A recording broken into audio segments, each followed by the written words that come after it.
आंबट गोड चवीमुळं, रसाळ गुणांमुळं फळांचा राजा म्हणून ओळखला जाणारा आंबा सगळ्यांनाच आवडतो. पिकलेला आंबा अर्थातच नैसर्गिकरित्या पिकलेला किंवा पिकू दिलेला आंबा शरीरातील सर्व घटकांचे अगदी रस रक्तापासून हाडामांसापर्यंत अगदी 7ही धातूंचे पोषण करणार आहे.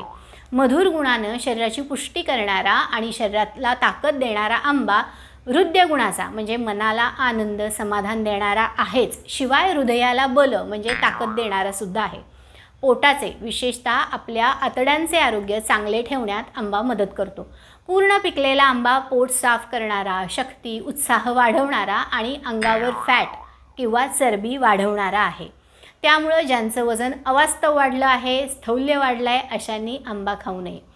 आंब्यात नैसर्गिक साखरेचं प्रमाण जास्त असल्यानं अर्थातच ज्यांना गोड पदार्थ वर्ज्य आहेत अशा लोकांनी आणि मधुमेही रुग्णांनी म्हणजे डायबेटीस असलेल्या रुग्णांनी सुद्धा आंबा खाऊ नये.